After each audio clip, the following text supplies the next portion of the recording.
Halo, selamat pagi anak-anak. Senang sekali bisa bertemu dengan Bapak pada pagi hari ini. Seperti biasa, Bapak akan menjelaskan untuk kali ini tentang reproduksi vegetatif pada tumbuhan. Namun sebelum itu silahkan anak-anak berdoa terlebih dahulu supaya anak-anak diberikan kemudahan dalam memahami penjelasan atau pembelajaran pada pagi hari ini. Berdoa disilahkan. Kita mulai saja penjelasannya. Silakan anak-anak simak video pembelajaran ini dari awal hingga akhir supaya lebih memahami. Baik, anak-anak, kita mulai pembelajaran kita yaitu tentang reproduksi vegetatif tumbuhan. Artinya cara perkembangbiakan pada tumbuhan secara vegetatif atau secara tidak kawin. Nah, vegetatif pada tumbuhan dibedakan menjadi dua, yaitu vegetatif alami dan yang kedua adalah vegetatif buatan. Kita lihat yang pertama, vegetatif alami. Vegetatif alami tumbuhan itu merupakan proses reproduksi tumbuhan tanpa ada campur tangan manusia, artinya tidak dibantu oleh manusia, tetapi tumbuhan itu berkembang biak dengan sendirinya. Ada beberapa cara vegetatif alami pada tumbuhan, itu bisa dilakukan dengan cara umbi lapis, umbi batang, bisa juga dengan umbi akar, akar tinggal, geragi, tunas, tunas adventif, juga dengan spora. Itu merupakan cara-cara perkembangbiakan vegetatif alami pada tumbuhan. Mari kita lihat satu-satu. Umbi lapis. Apa itu umbi lapis? Umbi lapis adalah bagian batang di bawah permukaan tanah. Kemudian batang ini sangat pendek dengan daun-daunnya yang tebal berbentuk sisik yang berdaging. Dari ujung bawahnya atau kita katakan dengan bonggolnya akan tumbuh akar. Nah, dari ujung atas tumbuh batang seperti bawang atau gladiol. Jadi bagian tubuh tanaman ini menggelembung dan berlapis-lapis, itulah yang disebut dengan umbi lapis. Nah, pertanyaannya, contohnya apa tumbuhan yang berkembang biak dengan umbi lapis? Mari kita lihat contohnya. Yang pertama ada bawang merah. Nah, anak-anak bisa lihat di sini ada gambar bawang merah. Nah, ini umbinya berlapis-lapis, ya. Yang kedua ada bawang putih, dan yang ketiga ada bunga bakung. Nah, silakan anak-anak cari lagi contoh-contoh yang lain di buku, ya. Yang kedua, umbi batang. Apa itu umbi batang? Nah, umbi batang adalah batang yang tumbuh di dalam tanah dan ujungnya menggelembung, kemudian membentuk umbi sebagai cadangan makanan. Jadi selain sebagai cadangan makanan, bagian batang yang menggelembung di dalam tanah ini juga bisa dimanfaatkan untuk tumbuhnya tanaman baru, ya, karena di bagian umbinya ini terdapat mata tunas. Nah, mari kita lihat contohnya apa. Yang pertama adalah kentang. Jadi kentang yang ditanam adalah umbinya karena di situ ada tunasnya. Yang kedua, ubi rambat. Nah, ini merupakan contoh tanaman yang berkembang biak dengan umbi batang, termasuk bengkuang. Yang ketiga, umbi akar. Nah, apa itu umbi akar? Umbi akar adalah akar yang tumbuh membesar karena berisi cadangan makanan. Nah, jika umbi akar ini ditanam bersama dengan pangkal batangnya, maka pada pangkal batang itu akan tumbuh tunas baru. Nah, tunas itulah yang merupakan nantinya akan menjadi tanaman yang baru. Nah, mari kita lihat di bagian mana tunas-tunasnya itu ada. Nah, ini seperti yang pertama adalah tanaman wortel. Nah, tanaman wortel ini akar yang menggelembung. Nah, di bagian sinilah banyak terdapat mata-mata tunasnya, sehingga kalau kita tanam bagian ini, dia akan menjadi tanaman yang baru. Nah, selain wortel apa? Ada yang namanya lobak. Lobak juga bisa berkembang biak dengan umbi akar. Yang keempat, rizoma atau akar tinggal. Nah, apa itu rizoma? Rizoma itu adalah batang yang tumbuh di bawah tanah. Kemudian tumbuhnya ini juga mendatar. Nah, selain mendatar, juga terdapat tunas-tunas sehingga mampu menghasilkan sistem tunas dan akar. Nah, rizoma sendiri fungsinya digunakan sebagai tempat menyimpan cadangan makanan yang berupa pati dan protein. sehingga memungkinkan tanaman ini untuk bertahan hidup atau bertahan dari musim tahunan yang tidak menguntungkan. Artinya ketika musim kemarau dia masih bisa bertahan walaupun daun-daunnya kering karena di dalamnya sudah tersimpan cadangan makanan berupa pati dan protein. Nah, contoh tumbuhan yang berkembang biak dengan akar tinggal apa saja? Mari kita lihat. Yang pertama jahe, kemudian ada kunyit, kemudian ada lengkuas, dan masih banyak lagi seperti temulawak dan sebagainya. Silakan anak-anak cari lagi contoh-contoh yang lain. Nah, kalau kita lihat ini adalah batang. Batang ini tumbuh mendatar di dalam tanah ya. Kemudian bisa menjadi tumbuhan baru ya. Jadi yang ditanam adalah bagian batangnya inilah yang disebut rizoma. Yang kelima, geragi. Geragi atau yang kita kenal dengan istilahnya stolon. Apa itu? Stolon itu adalah perpanjangan tunas yang tumbuh mendatar atau secara horizontal sejajar dengan permukaan tanah. Artinya dia menjalar di atas tanah. Nah, ini juga merupakan bagian tubuh tanaman yang merupakan organ perbanyakan secara vegetatif, artinya sebagai tempat perkembangbiakan secara tidak kawin. Nah, pada ruas-ruasnya terdapat tunas atau pucuk sehingga bisa berkembang menjadi anakan. Nah, contohnya apa? Contohnya adalah pegagan. Nah, ini sering kita jumpai di sekitar rumah kita. Kemudian ada rumput teki, yang ini juga sering di sekeliling rumah kita, cuma kita nggak tahu namanya apa. Ini adalah rumput teki, dan yang ini arbe. Semuanya itu berkembang biak dengan geragi. Yang keenam, tunas. Ada tumbuhan itu berkembang biak dengan tunas. Tunas itu apa? Tunas adalah tumbuhan muda yang baru timbul, misalnya dari tunggul, bisa juga dari ketiak daun, buku batang induk, bisa dari batang kayu yang ditebang, timbul tunas, juga bisa jadi dari pangkal batang dan akar timbul tunas. Nah, tunas akan tumbuh menjadi anakan atau menjadi tumbuhan baru.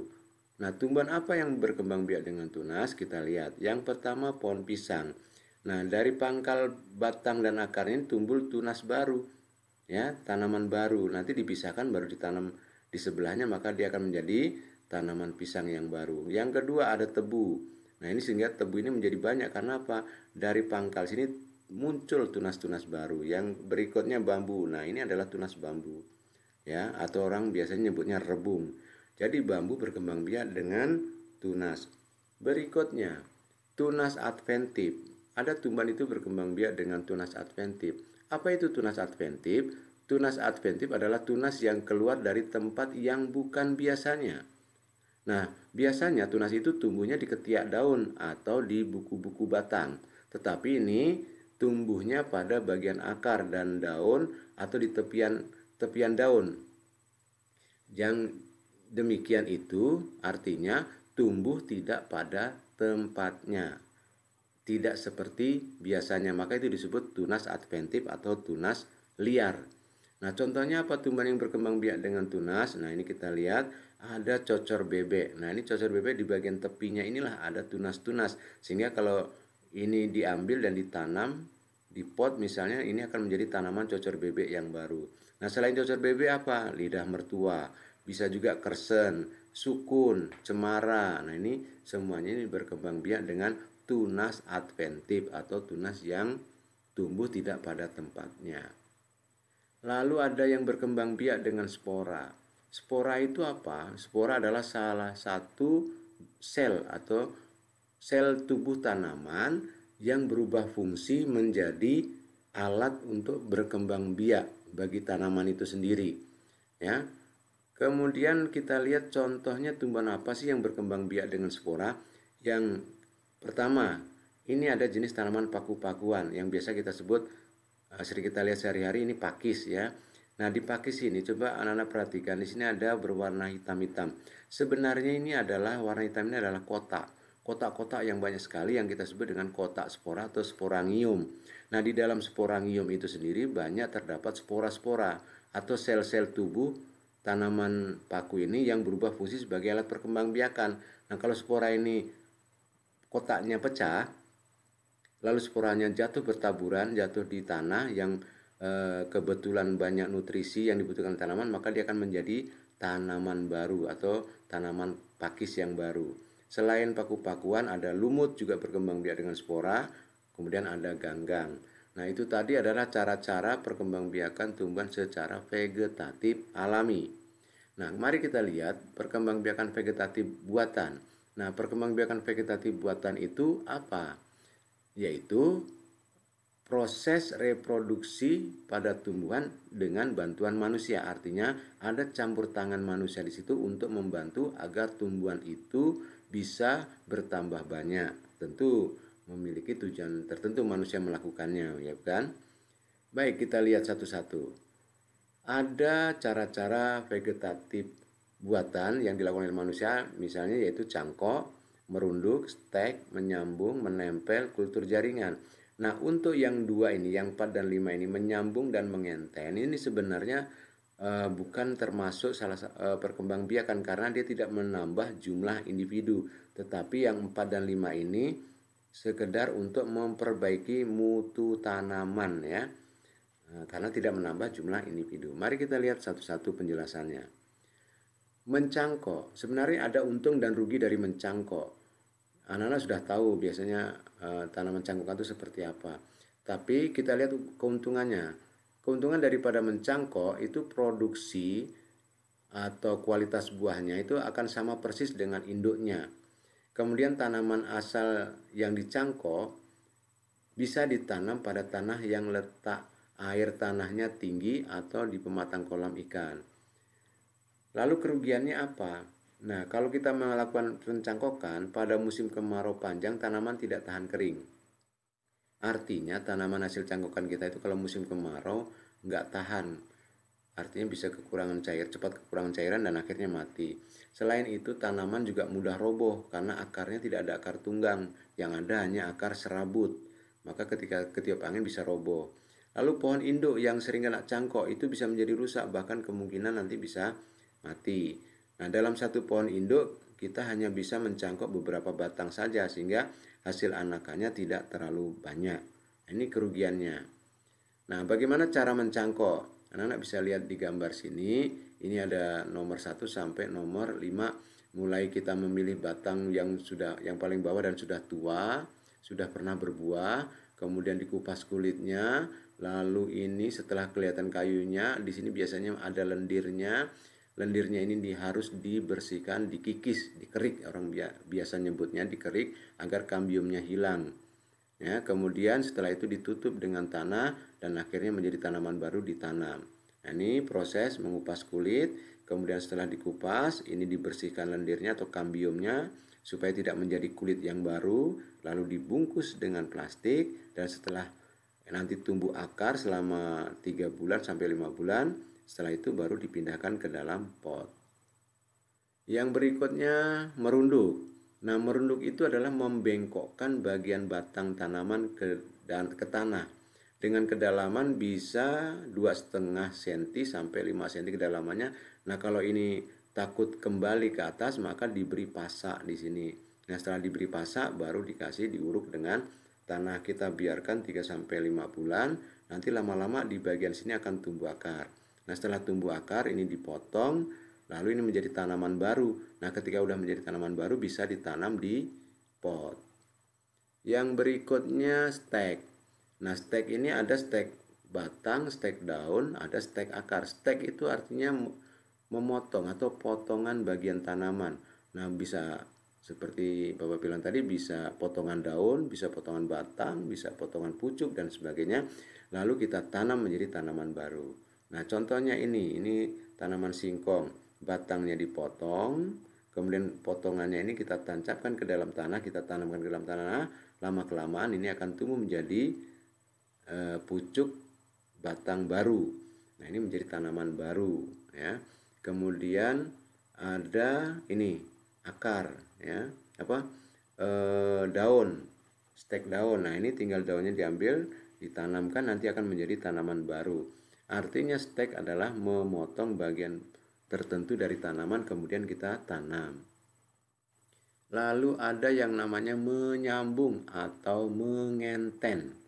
Nah, menyambung atau mengenten itu sebenarnya bukan merupakan perkembangbiakan tetapi perbaikan mutu tanaman, kualitas tanaman. Kenapa?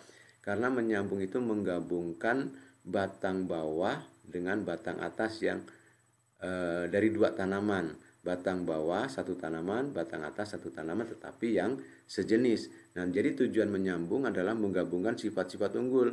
Batang bawah mungkin unggul karena perakarannya kuat, batang atas unggul karena mungkin buahnya yang besar, manis, dan sebagainya. Nah, lalu bagaimana cara menyambung? Lihat, ini batang bawah kita belah, kemudian batang atas kita pipihkan seperti baji seperti ini. Lalu batang atas dengan batang bawah kita satukan, kemudian ini kita ikat ya supaya erat dan tidak kemasukan air. Nah, ini contoh nyatanya, ini batang dibelah, batang atasnya dibentuk seperti baji, dimasukkan seperti ini, lalu diikat dengan plastik supaya nggak masuk air. Nah, setelah menyatu seperti ini berarti sudah bisa kita tanam di tempat tertentu gitu ya. Sehingga nanti buah yang atas ini besar-besar dan manis, sementara bawahnya akarnya kuat. Lalu yang berikutnya menempel dengan okulasi, atau okulasi ini sama dengan menyambung. Jadi bedanya cuma mata tunasnya aja ditempelkan. Nah, ini bagian batang bawah yang punya akar kuat tadi dibuka kulitnya. Ini ambil mata tunas dari pohon lain tapi yang sejenis, lalu ditempelkan, terus dibungkus dengan plastik supaya tidak kemasukan air dan tidak lepas. Nah, ini contohnya, contoh bukti nyatanya ini mengambil mata tunasnya, ini batang bawah sudah dikupas lalu ditempel dan akhirnya disatukan. Setelah itu akan tumbuh menjadi cabang baru. Dan ini akan berbuah sesuai dengan yang kita inginkan, yang kita harapkan. Berikutnya kultur jaringan. Nah, kalau kultur jaringan ini pengembangbiakannya sudah secara modern, artinya menggunakan media kultur atau media teknik yang sering kita sebut dengan kultur vitro, artinya menggunakan bahan-bahan yang memang diperlukan oleh tanaman. Nah, misalnya kita lihat contohnya. Nah, ini caranya. Misalnya kita ambil salah satu potongan bagian tanaman, kita mengambil jaringan yang ada di sini, jaringan sel yang ada di sini, sebagian kecil saja. Lalu ini misalnya pada tanaman wortel dipotong, lalu bagian potongan-potongan ini kan merupakan sel-sel. Sesuai dengan teori totipotensi bahwa setiap sel itu bisa menjadi makhluk hidup baru. Nah, kemudian ini dimasukkan ke dalam satu cawan Petri, tapi di sini sudah tersedia cairan nutrisi yang akan mendukung tumbuhnya sel-sel ini agar sel-sel ini membelah menjadi beberapa sel. Akhirnya terbentuklah yang namanya kalus atau calon tumbuhan baru. Lalu setelah itu kalus akan tumbuh dan berkembang menjadi tanaman-tanaman baru. Nah, akhirnya setelah besar baru kita pindahkan ke dalam pot, jadilah dia tanaman baru. Nah, ini sistem kultur jaringan. Jadi mengambil sedikit bagian batang tanaman atau pucuk tanaman atau kambium tanaman atau sel-sel yang masih aktif membelah atau meristem, kita letakkan di suatu tempat yang di situ sudah tersedia nutrisi untuk pertumbuhan dan perkembangan sel. Ini contoh-contohnya hasil dari kultur jaringan. Bagaimana anak-anak, bisa memahami penjelasan Bapak tadi? Mantap. Baik, selanjutnya silahkan anak-anak mengerjakan soal latihan yang ada di deskripsi dengan password mau menjadi dokter, belajar IPA dahulu. Sekali lagi passwordnya, mau menjadi dokter, belajar IPA dahulu. Selamat mengerjakan tugas. Kita akhiri.